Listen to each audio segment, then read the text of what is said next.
ಒಂದೇ ಒಂದು ಅವಹೇಳನಕಾರಿ ಪೋಸ್ಟ್ ಉದಯಗಿರಿ ಠಾಣೆ ಮುಂಭಾಗ ದೊಡ್ಡ ಮಟ್ಟದ ಗಲಭೆಗೆ ಕಾರಣ ಆಗಿತ್ತು. ಈಗ ಪ್ರಶ್ನೆ ಇರೋದೇನು ಗೊತ್ತಾ, ಈ ಅವಹೇಳನಕಾರಿ ಪೋಸ್ಟ್ ಹಾಕಿದವನ ಹಿಂದೆ ಇದ್ದದ್ದು ಯಾರು, ಯಾವ ಉದ್ದೇಶಕ್ಕಾಗಿ ಈತ ಪೋಸ್ಟ್ ಹಾಕದ ಅನ್ನೋದು ಪ್ರಶ್ನೆ. ಆ ಆಯಾಮದಲ್ಲೂ ಕೂಡ ಪೊಲೀಸರು ತನಿಖೆ ಚುರುಕುಗೊಳಿಸಿದ್ದಾರೆ ಅನ್ನೋದರ ಡೀಟೇಲ್ ಸಿಗ್ತಾ ಇದೆ. ವೈರಲ್ ಪೋಸ್ಟ್ ಮೂಲಕ ಆ ಮೂಲ ಯಾವುದು, ಆ ಮೂಲದ ಹುಡುಕಾಟಕ್ಕೆ ಖಾಕಿ ಪಡೆ ಮುಂದಾಗಿದೆ ಅನ್ನೋದರ ಡೀಟೇಲ್ ಸಿಗ್ತಾ ಇದೆ. ಸಿಸಿಬಿಯಿಂದ ವಿವಾದಿತ ಪೋಸ್ಟರ್ ಮೂಲದ ತನಿಖೆ ಆಗ್ತಾ ಇದೆಯಂತೆ. ವೈರಲ್ ಆದ ಪೋಸ್ಟ್ ಬಗ್ಗೆ ಸಾಕಷ್ಟು ಅನುಮಾನ ಇದೆ. ಅಸಲಿಗೆ ಪೋಸ್ಟರ್ ಆರೋಪಿ ಸುರೇಶ್ ಮಾಡಿದ್ದ ಅಥವಾ ಪೋಸ್ಟರ್ ಫಾರ್ವರ್ಡ್ ಆಗಿ ಬಂದಿದ್ದ, ಅದನ್ನ ಆತ ಪೋಸ್ಟ್ ಮಾಡದ್ನ, ಈ ಆಯಾಮದಲ್ಲಿ ತನಿಖೆ ಆಗ್ತಾ ಇದೆ. ಸಾಕಷ್ಟು ಆಯಾಮಗಳಲ್ಲಿ ಪೊಲೀಸರು ತಮ್ಮ ತನಿಖೆಯನ್ನ ಚುರುಕುಗೊಳಿಸಿದ್ದಾರೆ. ಸುರೇಶ್ಗೆ ಉರ್ದು ಭಾಷೆಯ ಜ್ಞಾನ ಇಲ್ಲ ಮುಸ್ಲಿಂ ಸಮುದಾಯದವರು ಸಹಾಯ ಮಾಡಿದ್ರ, ಅಸಲಿಗೆ ಪ್ರಕರಣದಲ್ಲಿ ಟಾರ್ಗೆಟ್ ಯಾರು, ಈ ಎಲ್ಲ ಅಂಶಗಳಿಗೆ ಸಂಬಂಧಪಟ್ಟಂತೆ ಪೊಲೀಸರು ತನಿಖೆ ಚುರುಕುಗೊಳಿಸಿದ್ದಾರೆ.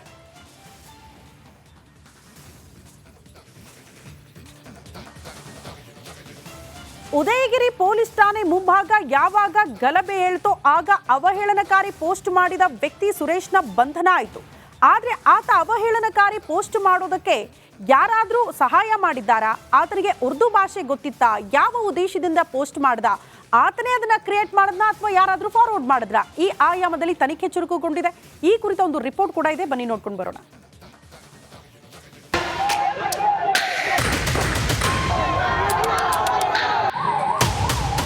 ಮೈಸೂರು ಸಾಂಸ್ಕೃತಿಕ ನಗರಿ. ಮೈಸೂರು ವಿಶ್ವಮಟ್ಟದಲ್ಲಿ ತನ್ನದೇ ಛಾಪು ಮೂಡಿಸಿರುವ ಮೈಸೂರು ಇದೀಗ ಬೇಡದ ವಿಷಯಕ್ಕೆ ಸುದ್ದಿಯಾಗ್ತಿದೆ. ಉದಯಗಿರಿ ಉದ್ವಿಗ್ನಕ್ಕೆ ಕಾರಣವಾದ ಕಿರಾತಕರು ಎಲ್ಲಿ, ಅಮಾಯಕರು ಎಂದು ಕೈ ತೊಳೆದುಕೊಳ್ತಾ ಸರ್ಕಾರ. ಹೌದು, ಸೋಮವಾರ ರಾತ್ರಿ ಉದಯಗಿರಿ ಪೊಲೀಸ್ ಠಾಣೆಗೆ ಕಲ್ಲೆಸೆದವರು ಅಮಾಯಕರಂತೆ. ಡಿಸಿಪಿ ಕಾರು ಸೇರಿ 7ಕ್ಕೂ ಹೆಚ್ಚು ಪೊಲೀಸರಿಗೆ ಕಲ್ಲೊಡೆದವರು ಅಮಾಯಕರಂತೆ. ಇದೇ ಪ್ರಕರಣ ಸಂಬಂಧ ಪೊಲೀಸರು 1000ಕ್ಕೂ ಅಧಿಕ ಆರೋಪಿಗಳ ವಿರುದ್ಧ ಎಫ್ಐಆರ್ ದಾಖಲಿಸಿದ್ದಾರೆ. ಈ ಪೈಕಿ 15ಕ್ಕೂ ಹೆಚ್ಚು ಜನರನ್ನ ಬಂಧನ ಮಾಡಲಾಗಿದೆ. ಆದರೆ ಇವರಲ್ಲಿ ಅಮಾಯಕರಿದ್ದಾರೆ, ಅವರಿಗೆ ಶಿಕ್ಷೆ ಆಗುವುದು ಬೇಡ ಎಂದು ಕಾಂಗ್ರೆಸ್ ಮಹಾಪುರುಷರು ವಾದಕ್ಕಿಳಿದಿದ್ದಾರೆ. ಇತ್ತ ಪೊಲೀಸರು ಕಲ್ಲೆಸೆದ ಶೂರರನ್ನ ಹಿಡಿಯಲು ಪ್ರಯತ್ನ ಮಾಡ್ತಿದ್ದಾರೆ.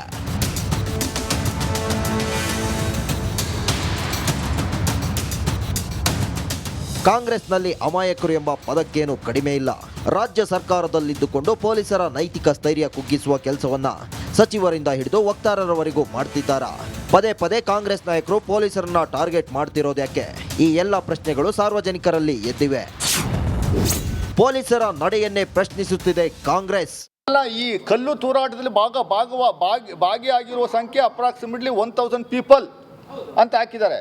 1000 ಜನ ಕಲ್ಲು ತೂರಾಟ ಮಾಡಿದಾರ. ಅದೇ ಬಂದಿದೆ, ಯಾರೋ ಒತ್ತಡ ಇರ್ಬೋದು, ಏನೋ ಗೊತ್ತಿಲ್ಲ. ಗೊತ್ತಿಲ್ಲ, ಬಿಜೆಪಿಯವರು ಒತ್ತಡ. ನಾನು ಕೇವಲ ಅವ್ರಿಗೆ ಸೂಚನೆ ಕೊಟ್ಟಿರುವಂಥದ್ದು, ಅಮಾಯಕರಿಗೆ ತೊಂದರೆ ಆಗಕೂಡ್ದು, ಮಿಕ್ಕಿದ್ದು ಏನು ಮಾಡಬೇಕು ಅದು ಮಾಡಲೇಬೇಕು. ಪರಿಸ್ಥಿತಿನ ನಾವು ನಿರಂತರ ಮಾಡುವಂಥದ್ದಕ್ಕೆ ಎಲ್ಲ ಕ್ರಮಗಳನ್ನ ತಗೊಳ್ಳೋಕೆ ಮುಂದಾಗ್ತದೆ. ಮೈಸೂರು ಹೊತ್ತಿ ಉರಿಸಿದ್ದೆ ಬಿಜೆಪಿನ. ಏನು ಈಗಲೂ ಐ ಸ್ಟ್ಯಾಂಡ್ ಮೈ ಸೆಲ್ಫ್. ಮೊನ್ನೆ ಇನ್ಸಿಡೆಂಟ್ಗೆ RSS ಇಸ್ ಬಿಹೈಂಡ್ ದಿಸ್ ಅಂತ ನಾನು, ಈ RSS ಬಿಜೆಪಿಯವರು ಈಗಲೂ ಅವರ ಕೈವಾಡ ಇದೆ ಎನ್ನುವಂಥದ್ದು ನನ್ನ ಆಪಾದನೆ. ನಾನು ರೈಟಿಂಗಲ್ಲಿ ಕೊಟ್ಟಿದ್ದೀನಿ, ಬರೇ ಹೇಳಿಕೆ ಕೊಟ್ಟು ಓಡೋಗುವಂಥ ವ್ಯಕ್ತಿ ಅಲ್ಲ. I have given complaint in writing. ನೋಡಿದ್ರಲ್ಲ, ಅವನೊಬ್ಬ ಮೌಲ್ವಿ, ಇನ್ನೊಂದಷ್ಟು ಜನ ಈ ಪಾಕಿಸ್ತಾನದ ಥರ ಆಡುವಂಥವ್ರು, ಅವರೆಲ್ಲ RSSನವರಾಗಕ್ಕೆ ಸಾಧ್ಯನಾ? ಒಂದು ಲಕ್ಷ್ಮಣ್ಣವರಿಗೆ ಸುಳ್ಳು ಹೇಳೋದು ವೃತ್ತಿಯಾಗಿರಬೇಕು, ಇಲ್ಲ ಇದು ಸ್ವಲ್ಪ ವ್ಯತ್ಯಾಸ ಆಗಿರಬೇಕು. ಸುಳ್ಳು ಹೇಳೋದು ವೃತ್ತಿಯಾಗಿಲ್ಲದೆ ಇದ್ದರೆ ಗ್ಯಾರಂಟಿ ಒಂದು ಸರಿ ಅವರು ಮೆಂಟಲ್ ಹಾಸ್ಪಿಟಲಲ್ಲಿ ಚೆಕ್ ಮಾಡಿಸ್ತಾರೆ. ಆರೋಪಿ ಸುರೇಶ್ ಉರ್ದು ಭಾಷೆಯಲ್ಲಿ ಪೋಸ್ಟರ್ ಕ್ರಿಯೇಟ್ ಮಾಡಿದ್ದು ಹೇಗೆ? ಮುಸ್ಲಿಂ ದೈವ ವಾಕ್ಯಗಳ ಬಗ್ಗೆ ಸುರೇಶ್ಗೆ ಮಾಹಿತಿ ಕೊಟ್ಟವರು ಯಾರು? ಮುಸ್ಲಿಂ ಸಮುದಾಯದವರ ಸಹಾಯವಿಲ್ಲದೆ ಪೋಸ್ಟರ್ ಮಾಡಿದ್ದಾದರೂ ಹೇಗೆ ಎಂಬ ಅನುಮಾನ ಕಾಡಿದೆ. ವಿವಾದಿತ ಪೋಸ್ಟರ್ ಮಾಡಲು ಆರೋಪಿ ಸುರೇಶ್ ಜೊತೆ ಕೈ ಜೋಡಿಸಿದ್ರ ಮುಸ್ಲಿಮರು ಎಂಬ ಅನುಮಾನ ಕಾಡಿದೆ. ಸುರೇಶ್ ಮೇಲಿನ ವೈಯಕ್ತಿಕ ದ್ವೇಷಕ್ಕೆ ವಿವಾದ ಸೃಷ್ಟಿ. ಇನ್ನು ಆರೋಪಿ ಸುರೇಶ್ ಮೇಲಿನ ವೈಯಕ್ತಿಕ ದ್ವೇಷಕ್ಕೆ ವಿವಾದ ಸೃಷ್ಟಿಯಾಯ್ತಾ ಅಥವಾ ಮೈಸೂರಿನ ಶಾಂತಿ ಕದಡಲು ಹುನ್ನಾರ ನಡೆದಿತ್ತ? ಹೀಗೆ ವಿವಾದಿತ ಪೋಸ್ಟರ್ ಸುತ್ತ ಹಲವಾರು ಅನುಮಾನಗಳು ಶುರುವಾಗಿವೆ. ಪೊಲೀಸರ ತನಿಖೆ ನಂತರವೇ ಇದಕ್ಕೆಲ್ಲ ಉತ್ತರ ಸಿಗಬೇಕಿದೆ. ವಿರೋಧ್ ಪಡುವರಳ್ಳಿ, ರಿಪಬ್ಲಿಕ್ ಕನ್ನಡ, ಮೈಸೂರು. ಈ ಬಗ್ಗೆ ಮತ್ತಷ್ಟು ಡೀಟೇಲ್ಸ್ ಅನ್ನ ಕೊಡ್ತಾ ಹೋಗ್ತಾರೆ ನಮ್ಮ ಪ್ರತಿನಿಧಿ ವಿನೋದ್ ನೇರ ಸಂಪರ್ಕದಲ್ಲಿ ಜಾಯಿನ್ ಆಗ್ತಿದ್ದಾರೆ. ವಿನೋದ್, ಈಗ ಗಲಭೆ ಎಬ್ಬಿಸಿದವರ ಹಿಂದೆ ಯಾರಿದ್ದಾರೆ, ಯಾರ ಕೈವಾಡ, ಯಾರ ಪ್ರಚೋದನೆ ಕೊಟ್ಟರು, ಈ ಆಯಾಮ ಎಷ್ಟು ಇಂಪಾರ್ಟೆಂಟ್ ಆಗುತ್ತೋ, ಅವಹೇಳನಕಾರಿ ಪೋಸ್ಟ್ ಮಾಡಿದವನ ಹಿಂದೆ ಇದ್ದದ್ದು ಯಾರು, ಆತನೇ ಅದನ್ನ ಕ್ರಿಯೇಟ್ ಮಾಡದ್ನಾ ಅಥವಾ ಯಾರಾದರೂ ಹೇಳಿ ಮಾಡಿಸಿದ್ರಾ, ಈ ಪ್ರಶ್ನೆಯೂ ಕೂಡ ಬಹಳ ಪ್ರಮುಖ ಆಗುತ್ತೆ. ಹೇಗೆ ನಡೀತಾ ಇದೆ ಪೊಲೀಸರ ತನಿಖೆ?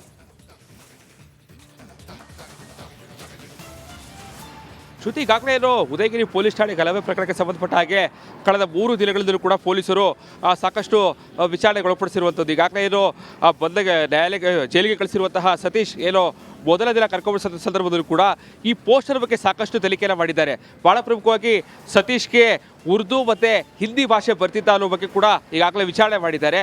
ಜೊತೆಗೆ ಆ ಪೋಸ್ಟರ್ ಮೊಬೈಲ್ಗೆ ಯಾವ ರೀತಿಯಾಗಿ ಅಪ್ಲೋಡ್ ಆದರೆ ಅವರಿಗೆ ಯಾರ ಕಡೆಯಿಂದ ಆ ಪೋಸ್ಟರ್ ಬಂತು, ಆ ಪೋಸ್ಟರ್ನಲ್ಲಿರುವಂತಹ ಅಂಶಗಳನ್ನು ಅವರು ಗೊತ್ತಿದ್ದೇ ಇಲ್ಲಿ ಸ್ಟೇಟಸ್ಗೆ ಹಾಕ್ಕೊಂಡ್ರ ಅಥವಾ ಕೇವಲ ಅಖಿಲೇಶ್ ಯಾದವ್, ರಾಹುಲ್ ಗಾಂಧಿ ಇರ್ಬೋದು, ಜೊತೆಗೆ ಏನು ಕೇಜ್ರಿವಾಲ್ ಅವರ ಫೋಟೋ ಇದೆ ಅನ್ನೋ ಕಾರಣಕ್ಕೆ ಮಾತ್ರ ಹಾಕ್ಕೊಂಡಿದ್ರ, ಇದರ ಬಗ್ಗೆ ಕೂಡ ಪೊಲೀಸರಿಗೆ ತನಿಖೆಗೆ ಒಳಪಡಿಸಿರುವಂಥದ್ದು. ಯಾಕಂತಂದರೆ ಈಗಾಗಲೇ ಏನು ಮುಸ್ಲಿಂ ಧರ್ಮಗುರುಗಳ ಬಗ್ಗೆ ಅವಹೇಳನಕಾರಿಯಾಗಿ ಅಲ್ಲಿ ವರ್ಡಿಂಗ್ಸ್ಗಳನ್ನ ಬರ್ತಿದ್ದಾರೆ ಅಂತೇಳಿ ಅವರು ಕೂಡ ಸಾಕಷ್ಟು ಗಲಾಟೆಗೆ ಕಾರಣ ಆಗಿತ್ತು. ಸೊ ಹೀಗಾಗಿ ಇದು ಮೊದಲೇ ಗೊತ್ತಿತ್ತ ಅಥವಾ ಈ ಪೋಸ್ಟರ್ನ ತಯಾರಿ ಮಾಡೋ ಸಂದರ್ಭದಲ್ಲೂ ಕೂಡ ಮುಸ್ಲಿಮರ ಸಹಾಯವನ್ನು ತೆಗೆದುಕೊಂಡು ಯಾಕೆ ಅಂತಂದರೆ ಮುಸ್ಲಿಮರಿಗೆ ಯಾವ ಪದಗಳೆಲ್ಲ ಬಳಸಿದ್ರೆ ಅದು ಪ್ರಚೋದನೆಗೆ ಒಳಗಾಗುತ್ತೆ, ಜೊತೆಗೆ ದೊಡ್ಡ ಮಟ್ಟಕ್ಕೆ ಗಲಾಟೆಗೆ ಕಾರಣ ಆಗುತ್ತೆ.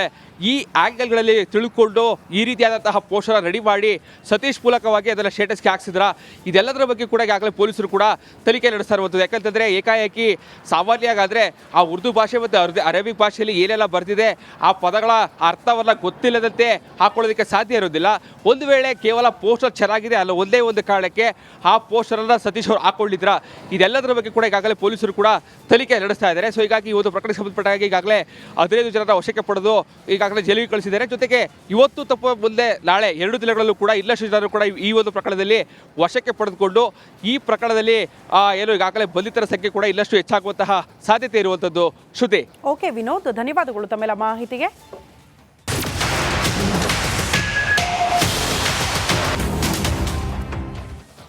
ಒಂದೇ ಒಂದು ಅವಹೇಳನಕಾರಿ ಪೋಸ್ಟ್ ಉದಯಗಿರಿ ಠಾಣೆ ಮುಂಭಾಗ ದೊಡ್ಡ ಮಟ್ಟದ ಗಲಭೆಗೆ ಕಾರಣ ಆಗಿತ್ತು. ಈಗ ಪ್ರಶ್ನೆ ಇರೋದೇನು ಗೊತ್ತಾ, ಈ ಅವಹೇಳನಕಾರಿ ಪೋಸ್ಟ್ ಹಾಕಿದವನ ಹಿಂದೆ ಇದ್ದದ್ದು ಯಾರು, ಯಾವ ಉದ್ದೇಶಕ್ಕಾಗಿ ಈತ ಪೋಸ್ಟ್ ಹಾಕದ ಅನ್ನೋದು ಪ್ರಶ್ನೆ. ಆ ಆಯಾಮದಲ್ಲೂ ಕೂಡ ಪೊಲೀಸರು ತನಿಖೆ ಚುರುಕುಗೊಳಿಸಿದ್ದಾರೆ ಅನ್ನೋದರ ಡೀಟೇಲ್ ಸಿಗ್ತಾ ಇದೆ.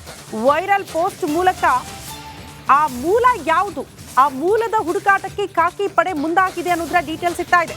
ಸಿಸಿಬಿಯಿಂದ ವಿವಾದಿತ ಪೋಸ್ಟರ್ ಮೂಲದ ತನಿಖೆ ಆಗ್ತಾ ಇದೆಯಂತೆ. ವೈರಲ್ ಆದ ಪೋಸ್ಟ್ ಬಗ್ಗೆ ಸಾಕಷ್ಟು ಅನುಮಾನ ಇದೆ. ಅಸಲಿಗೆ ಪೋಸ್ಟರ್ ಆರೋಪಿ ಸುರೇಶ್ ಮಾಡಿದ್ದ ಅಥವಾ ಪೋಸ್ಟರ್ ಫಾರ್ವರ್ಡ್ ಆಗಿ ಬಂದಿದ್ದ, ಅದನ್ನ ಆತ ಪೋಸ್ಟ್ ಮಾಡದ್ನ, ಈ ಆಯಾಮದಲ್ಲಿ ತನಿಖೆ ಆಗ್ತಾ ಇದೆ. ಸಾಕಷ್ಟು ಆಯಾಮಗಳಲ್ಲಿ ಪೊಲೀಸರು ತಮ್ಮ ತನಿಖೆಯನ್ನ ಚುರುಕುಗೊಳಿಸಿದ್ದಾರೆ. ಸುರೇಶ್ಗೆ ಉರ್ದು ಭಾಷೆಯ ಜ್ಞಾನ ಇಲ್ಲ ಮುಸ್ಲಿಂ ಸಮುದಾಯದವರು ಸಹಾಯ ಮಾಡಿದ್ರ, ಅಸಲಿಗೆ ಪ್ರಕರಣದಲ್ಲಿ ಟಾರ್ಗೆಟ್ ಯಾರು, ಈ ಎಲ್ಲ ಅಂಶಗಳಿಗೆ ಸಂಬಂಧಪಟ್ಟಂತೆ ಪೊಲೀಸರು ತನಿಖೆ ಚುರುಕುಗೊಳಿಸಿದ್ದಾರೆ.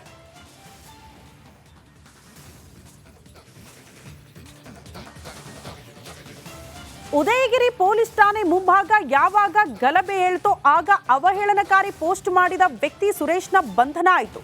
ಆದರೆ ಆತ ಅವಹೇಳನಕಾರಿ ಪೋಸ್ಟ್ ಮಾಡೋದಕ್ಕೆ ಯಾರಾದರೂ ಸಹಾಯ ಮಾಡಿದ್ದಾರಾ, ಆತನಿಗೆ ಉರ್ದು ಭಾಷೆ ಗೊತ್ತಿತ್ತಾ, ಯಾವ ಉದ್ದೇಶದಿಂದ ಪೋಸ್ಟ್ ಮಾಡ್ದ, ಆತನೇ ಅದನ್ನ ಕ್ರಿಯೇಟ್ ಮಾಡದ್ನ ಅಥವಾ ಯಾರಾದರೂ ಫಾರ್ವರ್ಡ್ ಮಾಡಿದ್ರ, ಈ ಆಯಾಮದಲ್ಲಿ ತನಿಖೆ ಚುರುಕುಗೊಂಡಿದೆ. ಈ ಕುರಿತ ಒಂದು ರಿಪೋರ್ಟ್ ಕೂಡ ಇದೆ, ಬನ್ನಿ ನೋಡ್ಕೊಂಡು ಬರೋಣ.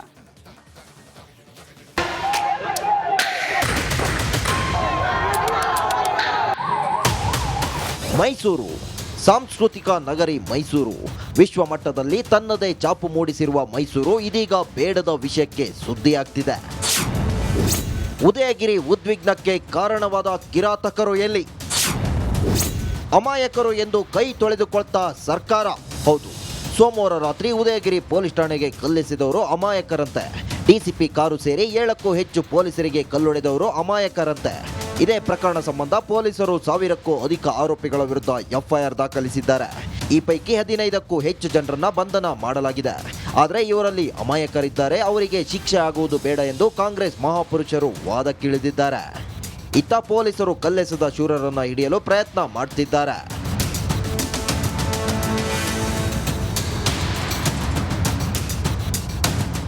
ಕಾಂಗ್ರೆಸ್ನಲ್ಲಿ ಅಮಾಯಕರು ಎಂಬ ಪದಕ್ಕೇನು ಕಡಿಮೆ ಇಲ್ಲ. ರಾಜ್ಯ ಸರ್ಕಾರದಲ್ಲಿದ್ದುಕೊಂಡು ಪೊಲೀಸರ ನೈತಿಕ ಸ್ಥೈರ್ಯ ಕುಗ್ಗಿಸುವ ಕೆಲಸವನ್ನ ಸಚಿವರಿಂದ ಹಿಡಿದು ವಕ್ತಾರರವರೆಗೂ ಮಾಡ್ತಿದ್ದಾರಾ? ಪದೇ ಪದೇ ಕಾಂಗ್ರೆಸ್ ನಾಯಕರು ಪೊಲೀಸರನ್ನ ಟಾರ್ಗೆಟ್ ಮಾಡ್ತಿರೋದ್ಯಾಕೆ? ಈ ಎಲ್ಲ ಪ್ರಶ್ನೆಗಳು ಸಾರ್ವಜನಿಕರಲ್ಲಿ ಎದ್ದಿವೆ. ಪೊಲೀಸರ ನಡೆಯನ್ನೇ